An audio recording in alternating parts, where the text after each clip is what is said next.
어느 날 아메리칸 인디언 청년이 뉴욕에 살고 있는 백인 친구를 방문을 했습니다.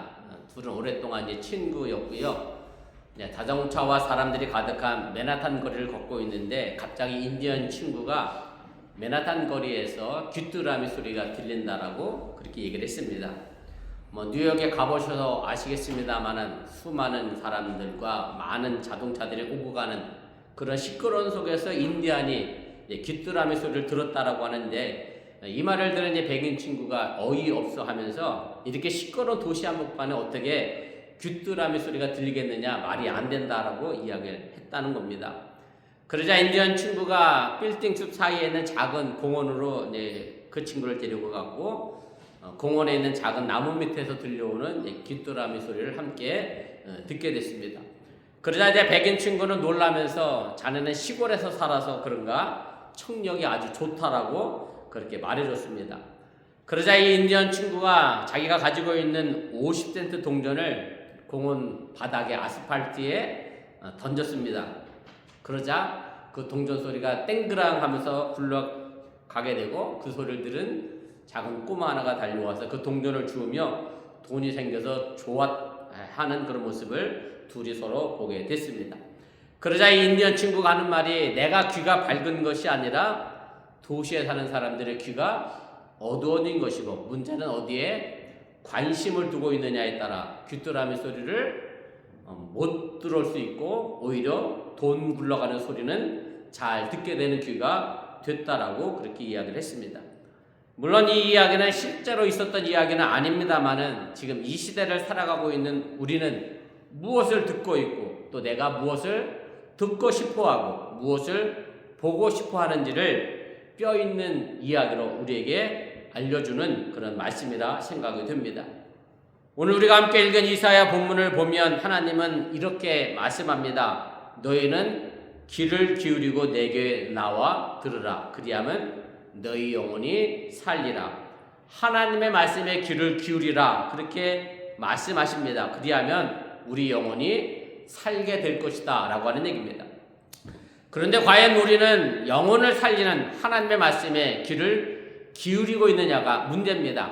아무리 좋은 말씀을 들어도 그 듣는 귀가 없다고 하면 소용이 없다는 얘기입니다. 그래서 예수님께서 자주 하셨던 말씀 가운데 이런 이야기가 있잖아요. 들을 귀 있는 자는 들을지어다. 귀가 없다는 이야기가 아니라 귀가 있어도 내가 듣고 싶어하는 소리가 아니면 내게 들리지 않기 때문에 예수님은 들을 귀 있는 자는 들으라라고 말씀하시면서, 우리가 세상의 소리에 귀를 기울이는 것이 아니라 하나님의 말씀, 다시 말씀드려 영혼을 살리는 말씀에 우리가 귀를 기울여야 한다는 사실을 여러분들이 잊지 마시길 바랍니다. 오늘 우리가 함께 읽은 신약성경 디모데후서에도 사도 바울은 이렇게 말합니다. 때가 이르리니 사람이 바른 교훈을 받지 아니하며 귀가 가려워서 자기의 사욕을 따를 스승을 많이 두고 또 그 귀를 진리에서 일으켜 허탄한 이야기를 따르리라. 오늘 이 말씀에 보면 귀가 가려워서라는 말이 나옵니다. 가렵다라고 하는 말을 헬라어로 크게 소메이노이라는 단어를 사용하는데, 말 그대로 간지러운 곳을 긁어주게 되면 얼마나 행복합니까? 저도 맨날 등 긁어달라고 혼나긴 하는데, 등이 가려울 때 누군가 긁어주면 참 시원하고 만족감을 얻게 됩니다. 그래서 귀가 가렵다라고 하는 이 말은 자신의 욕심을 채워주는, 그래서 자신의 사욕을 자극하는 말을 해주어서 그 사람을 만족시켜준다라고 하는 그런 얘기입니다. 이 단어는 고대 헬라의 철학적인 논쟁에서 일반적으로 사용되던 것인데, 그래서 키케로아가 하는 철학자가 어떤 개념에 대해서 논쟁하는 그리스인들을 향하여 그들은 올바른 판단을 내리려고 하지 않고 다만 자기들 귀에 즐겁게 하는 이야기만 듣기를 좋아한다라고 비난하면서 이 이야기를 하고 있음 또한 여러분들이 기억하시길 바랍니다. 사실 이것은 2000년 전의 이야기가 아니라 지금 이 시대, 그리고 앞으로 다가오는 미래 세대도 여전히 유효할 것이고, 우리가 계속해서 감각적이고 이기적인 것만을 들으려고 하는 길을 가지고 있다라고 하면 영혼을 살리고 마음을 끄끄게 하는 말씀은 아예 들리지도 않고 들으려고 하지도 않는 그런 세대가 오게 될 것이라고 하는 그런 얘기입니다. 사실 이것은 미래 시대의 이야기가 아니라 지금 이 시대에 이미 벌어지고 있는 일이라고 해도 틀리지가 않습니다. 그들은 항상 귀를 훈련시켜야 합니다. 아름다운 소리, 귀한 말씀에 익숙한 그런 귀, 생명의 신음소리에 안타까운 마음으로 귀를 듣게 할 수 있는 그런 것을 우리가 훈련해야 한다는 그런 얘기입니다. 그래야 우리의 마음의 귀도 거듭나게 되고, 귀가 거듭나지 않고서는 삶의 주파수가 하늘에 맞춰지지 않고 여전히 세상의 주파수에 맞춰져서 그 주파수대로 우리가 살아갈 수밖에 없다라고 하는 얘기입니다. 그러나 이상하게도 귀가 길들여진 사람들이 많이 있습니다. 욕을 많이 듣고 욕을 많이 쓰는 사람이 있습니다. 그것이 아니면 말이 안 된다라고 생각하는 그런 사람들이 있다라고 하는 얘기입니다.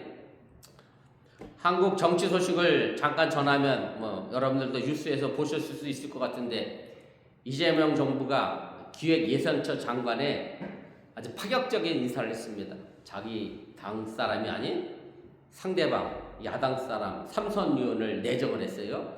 이해운 씨라고. 지금 청문회 준비 중입니다. 그런데 막말이 녹음된 것이 뉴스에 나왔습니다. 정말 누가 봐도 똑똑한 사람이거든요. 서울대에서 학부하고 서울대에서 석사하고 UCLA 가서 경제학 박사를 했거든요. 남편도 잘 만났겠지, 잘 살았겠지. 정말 똑똑하고 멋있는 그런 여자분입니다. 이 남자인 줄 생각하실까봐. 그런데 뉴스에서 들려오는 그 막말은 정말로 이건 겉만 멋있는 사람이지 그 속은 인격이라고 하는 찾아볼 수 없는, 정말로 듣는 사람의 마음을 칼로 찌르는 말만 골라서 하는 그런 막말이 뉴스를 통하여 전 국민에게 들려졌습니다. 말 그대로 겉은 우아한데 그 속은 전혀 우아하지도 않고, 인격이라고 하는 것은 찾아볼 수도 없는 그런 말을 쏟아내는 것을 제가 듣게 됐다고 하는 얘기입니다. 어떤 아주머니가 부부간에 너무 싸움이 심해서 이렇게는 살 수 없다, 그래서 내가 방법을 찾아야 되겠다, 그렇게 생각하고 있는데, 어느 날 방송에서 그저 하루에 몇 번씩이라도 사랑하라고 하는 말을 자꾸 하면 그 가정이 행복해질 거라고 하는 말을 듣게 됐습니다. 그래서 이 아주머니가 단단히 결심을 먹고 저녁에 술 취해서 들어온 남편을 놓고 여보 사랑해 이랬다는 거예요. 그랬더니 이 남편이 뭐라 그랬겠어요? 이해편나가? 미쳤나? 왜냐, 평소에 들어봤었던 말이 아니니 뜬금없이 사랑한단 말을 했으니 술 먹고 들어온 남편이 제정신이었냐라고 야단 조롱하는 그런 일이 생길 수밖에 없었다라고 하는 얘기입니다. 사실 사랑한다는 말도 늘 듣던 말이어야지 생전 처음 들으면 귀도 놀란다라고 하는 얘기고, 좋은 말로 들리기보다는 오히려 조롱한 말로 들리기도 하고, 칭찬한다고 해서 다 좋아하는 것이 아니라고 하는 얘기고, 칭찬도 들을 수 있는 사람이 있고 안 들리는 사람도 있다라고 하는 얘기입니다. 마음이 뒤틀려 있는 사람에게 해보면 이 칭찬이 결국 놀린다라고 여길 수밖에 없다라고 하는 얘기입니다. 바로 그 사람에게는 듣는 귀가 없기 때문에 그렇습니다. 듣는 귀는요, 듣는 마음입니다. 아름답고 소중한 말씀을 아무나 듣는 것이 아닙니다. 그 말씀을 들을 수 있는 마음의 귀가 있어야 한다는 말씀입니다. 마태복음 13장 16절에 보면 예수님의 말씀을 듣는 제자들에게 이렇게 말씀하십니다. 너희 눈은 봄으로 너희 귀는 들음으로 복이 있도다라고 말씀합니다. 말씀을 듣고 싶어하고 말씀을 사모하는 마음, 이것이 바로 복된 마음이라고 예수님은 말씀하고 계십니다. 오늘 우리가 함께 읽은 구약성경 이사야 55장은 너희 목마른 자들아 라로 시작을 합니다. 왜 이사야 선지자는 이스라엘 백성들에게 목이 마른 사람들이라고 했을지를 우리가 좀 생각해 봐야 합니다. 목마른 사람에게는 가장 필요한 것이 값비싼 보석이 아닙니다. 그에게는 정말 물이 필요합니다. 그리고 이 물의 필요성을 누구보다도 잘 알고 있었던 사람들이 바로 유목민이었던 이스라엘 사람들입니다. 광야에서 양을 치다가 물을 찾지 못하면 자신뿐만 아니라 모든 양들을 죽을 수 있기 때문에 그들에게는 물의 소중함을 알고 있었습니다. 그리고 그 목마름이 주기적으로 경험하다 보니 이스라엘 사람들에게는 언제나 물이 흘러가는 강이 있는 곳이 에덴 동산과 같은 천국과 같다라고 생각을 했고, 그래서 목마른 사람에게 물로 나아가는 것은 바로 생명을 살려내는 일이라고 이사야 선지자는 생각했기 때문에 목마른 자들이라고 호칭하고 있음을 여러분들이 깨달으시길 바랍니다. 그럼 이스라엘 백성들이 지금 목말라 하는 것이 무엇인지를 우리가 알아야 합니다. 오늘 본문 3절에서 말하는 것처럼 영혼을 살리는 것에 목마르다라고 하는 얘기입니다.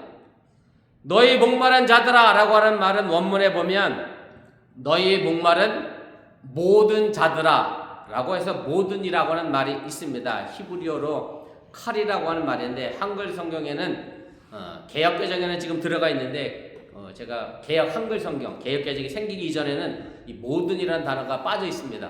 영어 성경 NIV에도 보면 이 모든이라고 하는 all이라고 하는 단어가 들어가 있습니다. 그래서 이 모든이라고 하는 말의 의미는 사실은 오늘 이사야 선지자가 이스라엘 백성들을 향한 말이 아니라 지금 이 시대를 살아가고 있는 우리 모두를 포함하고 있는 단어라고 하는 사실을 여러분들이 기억하시길 바랍니다. 이사야 55장의 배경은 이스라엘 백성들이 바벨론 제국의 포로로 잡혀갔을 때입니다.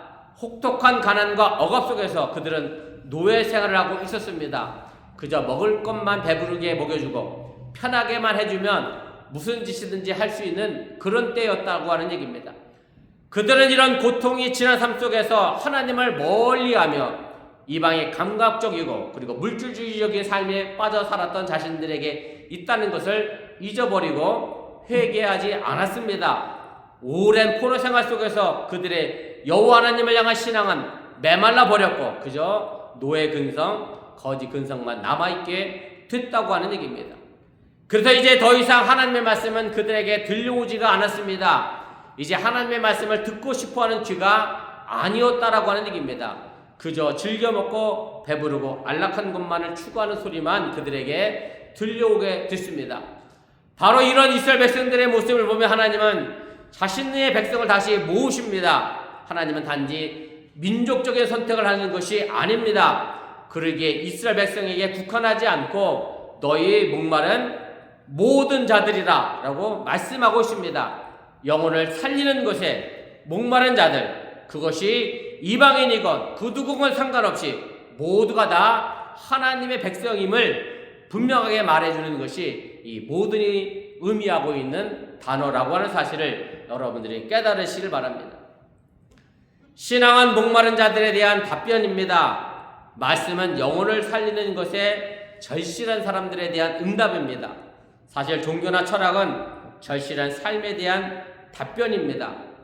영혼에 목마르지 않고서는 아무리 좋은 말씀도 아무리 좋은 교훈도 소용이 없습니다. 그저 머리를 즐겁게 해줄 뿐입니다.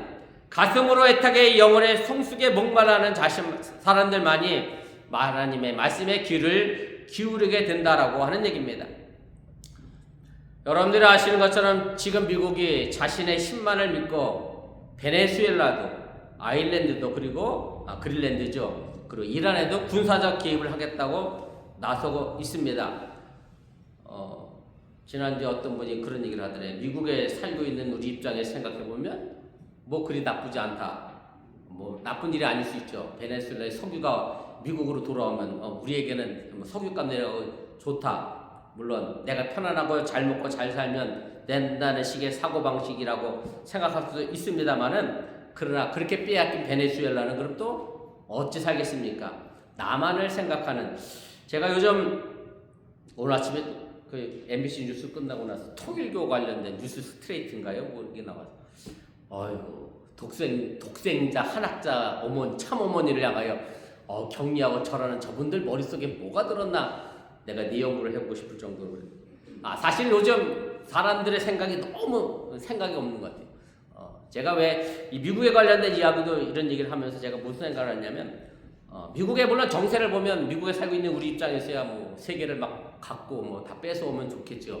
그런데 사실 우리들의 판단의 기준 항상 어디 있어야 하느냐면 하나님의 말씀인 성경에 근거해서 이것이 정말 하나님이 원하시고 좋아하실 일인가 하나님께서 정말로 원하시는 삶의 모습인가를 생각해야 하는데 그것은 다 잃어버리고 그저 내 삶의 평안함만 생각하다 보니 우리 기독교인들이 자꾸 강자의 목소리에만 귀를 기울이게 됩니다. 그러나 우리 기독교인들은 약한 자의 목소리를 들을 줄 아는 사람들이 우리 기독교인이어야 한다는 사실을 여러분들이 잊지 마시길 바랍니다. 정말로 목말라 안타까워하는 사람들의 목소리를 들어야지 이미 물을 넉넉히 가지고 있는 사람들의 말을 들어서는 안 된다라고 하는 얘기입니다. 간혹 목회하다가 보면 새벽 기도에 갑자기 나오는 분들을 보면 저나 집사람의 가슴은 철렁합니다. 왜냐하면 안 나오던 분이 갑자기 새벽 기도 나오면 뭔가 일이 터졌다는 거거든요. 일이 터졌다는 거야. 그래서 간절하게 뭔가 구할 일이 생기다니까 새벽 기도에 나오게 됩니다. 그런데 사실 자신에게 있어서 뭔가 간절함이 일이 터졌음에도 불구하고 새벽 기도도 나오지 않고 기도도 하지 않는 간절함 없이 신앙생활 하시는 분들도 있는 것을 보면 그래도 급한 일이라도 있어서 새벽 기도 나오는 분들은 제가 더 기도할 마음이 저분에게 그래도 있으시구나 라는 생각이 들면서 최소한 저분에게는 급할 때 하나님을 찾을 수 있는 간절함은 있구나 그런 생각이 들어서 오히려 그분이 더 신앙의 모습이 좋아 보일 때가 있습니다. 우리가 신앙에 대한 간절함이 없는 것은 마치 죽은 신앙생활을 하고 있는 것과 별반 다르지 않기 때문에 그렇습니다. 간절한 사람의 마음에만 들려지는 음성이 있습니다. 우리는 어떤 삶에 대해서 간절하고 절실한지 여러분들이 한번 돌아보시길 바랍니다. 그리고 내가 어떤 말에 귀를 기울이고 있는지도 돌아보시길 바랍니다. 우리의 절실함, 우리의 간절한 바람이 무엇이냐에 따라서 그 사람의 사람된 그 영혼의 생명이 결정되기 때문에 그렇습니다. 이스라엘 백성들을 향한 하나님의 안타까움이 바로 여기에 있습니다. 오늘 본문 1절에 보면 하나님은 하나님의 안타까움을 향하여 이렇게 표현합니다. 너희가 어찌하여 양식 아닌 것을 위하여 은을 달아주며 배부르게 못할 것을 위하여 수고하느냐라고 하는 말씀으로 나타납니다. 여기서 양식이란 영적 양식입니다. 하나님의 말씀입니다. 왜 몸과 마음을 해치는 양식을 위하여 그 많은 시간을 낭비하고 그 많은 물질을 탕진하고 땀 흘리고 있느냐라고 하나님은 우리에게 묻고 계심을 여러분들이 깨달으시길 바랍니다. 제가 한때 바둑을 배운 적이 있습니다. 그랬더니 저희 어머님이 하시는 말씀이 바둑을 좋아하는 사람은 이렇게 누우면 이 천장이 뭘로 보인다 그럴까요? 예, 바둑판으로 보인대요. 제가 군대 가 있을 때 당구를 좀 한번 배워보겠다고 열심히 저기 부대 안에 당구장이 있었거든요. 그래서 열심히 당구장을 가봤는데 못 치는 고참이 당구대를 붙들고 있으니 후임 병사들이 당구를 못 칠 것 같아서 제가 그만 뒀습니다. 당구 치는 사람들 또 이게 전부 뭐로 보인다 그러죠? 당구대로 보이는데 그래서 이렇게 딱 누우면 우리 이렇게 쳤다가 이렇게 치면 될걸. 그런데 골프 좋아하는 사람 누우면 이게 그리로 보이겠지. 이 3번 홀에서 내가 이렇게 쳤어야 되는데 그런가요 진짜? 저는 해보질 않았어요. 아무튼 그렇습니다. 바둑판은 제가 봤어요. 천장에서 바둑판을 봤는데 뭘 보느냐에 따라 다 다르게 보이게 됩니다. 사람이 보이는 것으로 들리는 것으로 그 인격이 결정이 됩니다. 그러기에 하나님은 영혼의 목마르기를 바라면서 오늘 우리에게 이렇게 말씀합니다. 너희 목마른 자들아 물론 나오라. 돈 없는 자도 오라. 너희는 와서 사 먹되 돈 없이 값없이 와서 포도주와 젖을 사라. 이 말씀을 가만히 들여다보면 정말 파격적인 말씀입니다. 상식적이지도 않고요. 경제 논리로도 전혀 맞지도 않는 말씀입니다. 물건을 사기 위해서는 돈을 지불해야 하는데 그런데 하나님은 이런 논리와 상식을 뛰어넘어 명령하십니다. 돈 없이 필요한 것을 살 수 있다고 선언하시면서 그렇게 사라고 오늘 명령하고 계십니다. 정상적이고 정당한 상거래는 분명히 아닙니다. 그러나 하나님은 생명을 위하여 가장 필요한 양식을 아무 돈도 받지 않고 그냥 공짜로 주시겠다라고 말씀을 하고 계십니다. 그런데 왜 굳이 포도주와 젖인가? 라고 하는 의미를 가질 수 있을 겁니다. 밥이 주식인 우리의 입장에서 본다라고 하면 쌀이나 보리나 밀 이런 게 더 적합할 것 같은데 그러나 유목민의 배경을 가지고 있는 그러면서 농사를 짓고 있는 이스라엘 상황에 보면 젖은 가장 기본적인 양식이고 그리고 포도주는 술이긴 하지만 포도 농사를 하고 있는 이스라엘 백성들 입장에서는 식탁에서 빼놓을 수 없는 기쁨을 더해주는 중요한 음료수이기도 합니다. 그래서 가나의 혼인잔치에서 포도주를 만드시는 예수님의 모습은 당시에 가장 필요한 것을 만드시는 모습이었다고 하는 사실 또한 여러분들이 깨달으실 바랍니다. 그래서 실제로 포도주와 젖을 주시겠다는 게 아니라 내게 가장 필요한 것 혹은 가장 중요한 것을 그냥 주시겠다고 하는 의미임을 여러분들이 믿으시기를 바랍니다. 그러게 우리는 그 하나님이 주시는 가장 필요한 것, 가장 중요한 것을 받기 위하여 가져야 할 유일한 방법은 바로 하나님의 말씀을 듣기 위하여 모여드는 영혼의 목마름만 있으면 된다고 하는 사실을 여러분들이 잊지 마시길 바랍니다. 그리고 그 말씀은 우리의 현실의 고난을 뚫게 해주는 중요한 약속의 말씀이기도 합니다. 하나님의 일을 두고 이사야서 55장 보면 3절에 이렇게 말합니다. 너희는 귀를 기울이고 내게 나와 들으라. 그리하면 너희 영혼이 살리라. 내가 너희를 위해 영원한 언약을 맺으리니 곧 다윗에게 허락한 확실한 은혜이니라. 여기 다윗에게 허락한 확실한 은혜는 하나님께서 하나님의 말씀을 사모하며 귀를 기울이는 사람들에게 영원하게 견고하게 흔들리지 않게 세워주시겠다고 하는 그런 약속의 말씀입니다.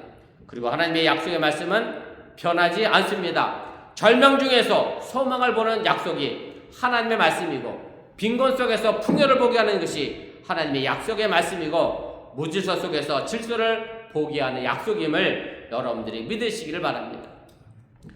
마태복음 5장 6절에서 예수님은 의에 줄이고 목마른 자는 복이 있나니 저희가 배부를 것이다 라고 말씀합니다.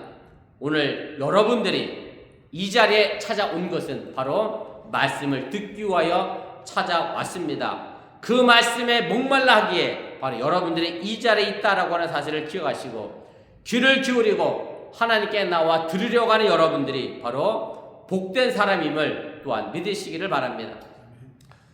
솔로몬이 성전을 짓고 1000번제를 드리죠. 열왕기상 3장 9절에 보면 1000번제를 드리고 난 다음에 하나님이 솔로몬에게 나타내서 야 너가 1000번제를 드렸으니 내가 너한테 뭐 해주면 좋겠느냐라고 묻게 됩니다. 그래서 우리가 흔히 일반적으로 알고 있는 대로 솔로몬이 뭘 구하느냐면 지혜로운 마음을 달라라고 그렇게 구하고 기도하게 됩니다. 이것이 우리가 알고 있는 솔로몬의 지혜에 대한 말씀입니다. 이것은 아까도 얘기한 것처럼 개역 개정이 생기기 전 개역 한글의 지혜로운 말씀이라고 마음이라고 되어져 있습니다. 그런데 개역 개정 성경에는 이 말씀이 이렇게 되어 있어요. 제가 비교해 드리려고 두 개를 다 썼는데 한번 보세요.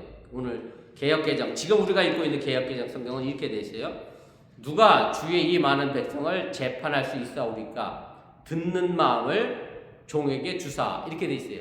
지혜로운 마음이 뭘로 바뀌었느냐면 듣는 마음이라는 단어로 바뀌었습니다. 왜 이렇게 바꿨느냐면 히브리어 성경에 이 지혜라고 하는 말은 슈머라고 하는 단어를 사용하는데 이 말의 원뜻은 지혜는 듣는 마음이라는 뜻을 가지고 있기 때문에 그렇습니다. 그래서 개역 개정 성경에서는 그 원문의 의미를 충실히 살려서 듣는 마음으로 번역을 바꾸어 놨습니다.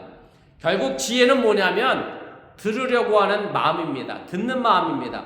무엇을 듣는 마음인가 하면 바로 하나님의 음성을 듣는 마음이 지혜입니다. 하나님의 음성을 들을 수 있는 귀를 가진 사람이 지혜로운 사람임을 여러분들이 믿으시기를 바랍니다. 역사의 소리를 듣고 양심의 소리를 들을 수 있는 귀를 달라고 솔로몬은 기도했습니다. 그러자 하나님은 솔로몬이 기도한 것에 감동해서 열왕기상 3장 11절부터 13절에 솔로몬에게 이런 축복의 약속을 하시게 됩니다. 좀 긴데 함께 좀 읽어보겠습니다.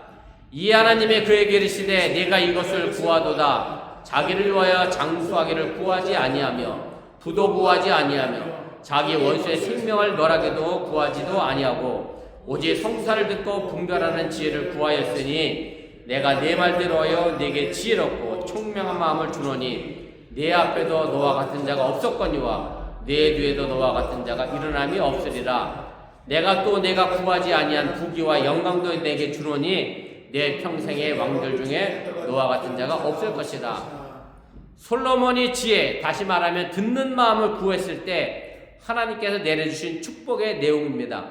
구하지도 않은 부와 영광을 솔로몬에게 주시겠다라고 약속을 했습니다. 말씀을 듣고자 하는 그리고 말씀을 사모하는 사람에게 내려지는 축복임을 여러분들이 믿으시기를 바랍니다. 교회는 바로 이 하나님의 말씀을 말하고 그 말씀을 듣는 곳입니다. 그리고 우리는 세상에 나가서 그 말씀을 전해야 합니다. 그리고 거기에 영원한 축복의 약속이 있다라는 것을 알려주어야 합니다. 그러게 사도 바울은 로마의 감옥에서 젊은 디모데에게 오늘 본문 말씀에 이렇게 말합니다. 너는 말씀을 전파하라. 때를 얻든지 못 얻든지 항상 힘써라. 범사에 오래 참음과 가르침으로 경책하며 경계하며 권하라 말씀합니다. 말씀을 말해야 말씀을 들을 수 있고요. 말씀이 주는 축복을 받을 수 있습니다.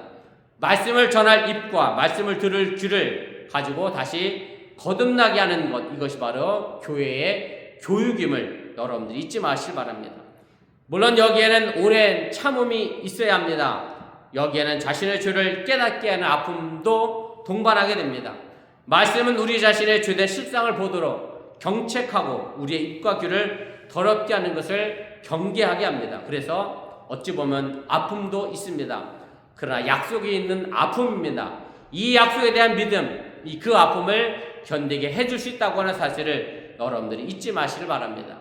이 듣는 귀를 가지고 오늘도 우리의 영혼을 살리고 남도 살려내는 우리 어본교회 성도들이 될 수 있기를 주님의 이름으로 간절히 축원을 드립니다. 기도하겠습니다.